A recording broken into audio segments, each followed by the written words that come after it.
सत सतगुरुदेव की जय। बंदी छोड़ सतगुरु रामपाल जी भगवान जी की जय। सत साई भगत जी। मेरी एक बहन गुड़गांव में है। उसको परमात्मा ने सपन में दिखाया कि हम जो 5 ज्योति वाली आरती करते हैं इससे पूरी पृथ्वी पर रोशनी हो रही है। और इंद्र को देखकर चिंता हुई और उसने ब्रह्मा विष्णु महेश को धरती पर देखने के लिए भेजा कि ये रोशनी इतनी प्यारी प्यारी कहाँ से आ रही है। और परमात्मा भी साथ साथ दिख रहे थे। तो उसने पहले विष्णु को भेजा। विष्णु की पुजारन थी ये पहले, तो इसलिए परमात्मा ने इसी को आगे करा। तो इससे ऐसे मतलब कुछ दिखाया तो विष्णु को कुछ नहीं पता चला कि ये रोशनी कहाँ से आ रही है। फिर उसने इंद्र ने शिव को भेजा और शिव को भी पता नहीं चल पाया कि रोशनी कहाँ से आ रही है। और उसके सामने जो भी कोई आ रहा था वो अपना एक गंडासा जैसा हथियार है उससे गर्दन काट रहा था और परमात्मा पीछे पीछे देख रहा था। सब ऐसे करके उसे कुछ नहीं दिखाई दिया और परमात्मा दिख रहे थे साथ साथ। तो उन्होंने जाके कहा कि कुछ नहीं दिख रहा पृथ्वी पे, कौन है ये, क्या है, किसकी मतलब रोशनी है इतनी। तो इंद्र को बड़ा गुस्सा आया और उसने अपना एक कमंडल सा झटकाया जिसमें से आग और पानी दोनों निकल रहे थे, जिससे ये तूफान और बारिश सी आने लगी। ऐसा कुछ दिखाया परमात्मा ने। वो दोनों पृथ्वी पर चक्कर काट कर तीनों वापस चले गए। और फिर परमात्मा ने उसको दिखाया कि इंद्र फिर ऊपर गया दुर्गा के पास। तो उसने दुर्गा से कहा कि पता नहीं क्या है, किसकी ये हो रही है पूजा और इतनी सुंदर रोशनी सी पृथ्वी फैल रही है। तो दुर्गा भी चिंतित हुई और वो एक साधारण स्त्री का रूप बनाकर और पृथ्वी पर घर घर घूम रही है बहुत स्पीड से, मतलब सबके घर घर घूम रही थी। और फिर परमात्मा ने उसको दिखाया कि दुर्गा भी देख कर ये नहीं पता लगा रही थी कि ये रोशनी कहाँ से आ रही है और कहाँ से क्या। बहुत गुस्से में आ रही थी, वो हर घर घर में घुस कर देख रही थी। लेकिन जहाँ जहाँ परमात्मा के सत्सेवक भाई बहनों के घर थे वहाँ वो घुस जा नहीं पा रही थी और पीछे हट के दूसरे घर में घुस जा रही थी। और देख देख कर कति कमरे तक अंदर तक सब देख रही थी कि भाई क्या है ये, कहाँ से आ रही है। ऐसा कुछ नहीं दिख रहा था उसको भी। वह भी बहुत गुस्से में थी, बहुत ज्यादा, और ऐसे दिखा रही। तब उसको कुछ पता नहीं चला तो उसने अपने दुर्गा लोक में जाके और काल को आवाज लगाई कि पृथ्वी पर न पता किसकी पूजा शुरू हो चुकी है। और ऐसे वो पता नहीं वो कौन भगत है जो हमारी रेंज से बाहर हैं और हमें कुछ पता नहीं चल रहा। आप मतलब आओ।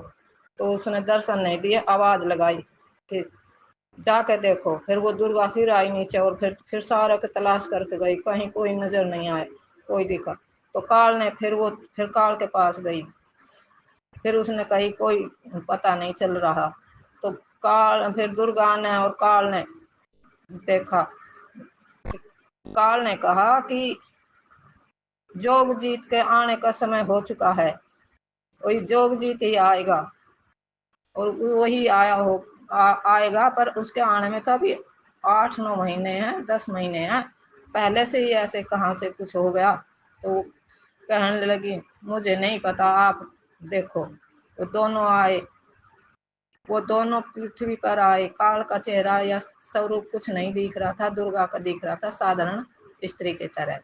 और जब साधारण स्त्री की तरह वो दिख रहे थे तो वो सारे भारत में देख कर चले गए।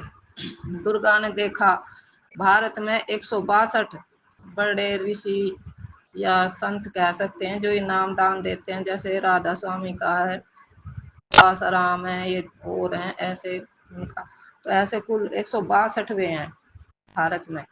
तो वे भी मतलब परमात्मा का कुछ पता नहीं लगा पा रहे थे। तो वो दुर्गा फिर चिंता हुई और फिर वो वहां गई।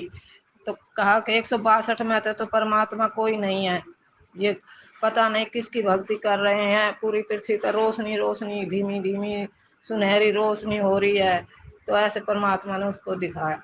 तो काल को बड़ी चिंता हुई और उसने फिर अपने एक गुप्त स्थान पे गया। वहां एक मतलब दाढ़ी वाला बाबा सा बैठा था। काल ने उसकी बहुत तगड़ी पिटाई करी। मतलब वो दिख रहा था, बाबा तो दिख रहा था, काल पीटता पीटता नहीं दिख रहा था। और कह रहा था, बता, तू पहचानता है उस संत को, तू पहचानता है उस संत को शकल, तू बता कैसा है वो, कैसा है। तो अब वो पहले तो मना करने लगा कि मैं नहीं बताऊंगा, नहीं बताऊंगा, पर उसकी बहुत ज्यादा पिटाई करी। तो काल ने उस बाबा ने फिर बता दिया कि वो संत हरियाणा के हिसार के उसमें क्या कहते हैं, जेल का दूसरा नाम होता है ना, इसके पीछे सलाखों के पीछे है, ऐसा बोला उसने, सलाखों के पीछे है। तो वो फिर वे दोनों आए, काल और दुर्गा, और हिसार जेल के ऊपर मतलब देखने लगे। तो परमात्मा ने पूरी जेल के ऊपर रोशनी सी फैला दी, मतलब बहुत प्यारी प्यारी सी रोशनी फैला दी। और वे जैसे ही 10-15 किलोमीटर ऊपर ही थे, और भगवान जी ने उनको ऐसा मारा कि वो जाकर पड़े दूर, और इतनी बुरी तरह काल रोया, हा जैसे डांगर रोए ना जिनको मारते हैं लटते, तो झोटा भैंस बड़ी बुरी तरह टकरावे, ऐसे बुरी तरह रोया काल। और कहने लगा, ये तो कोई अच्छी पावर शक्ति है। ऐसे ऐसे उस काल ने फिर जाकर देखा, तो परमात्मा ने उसको ये सब दिखाया।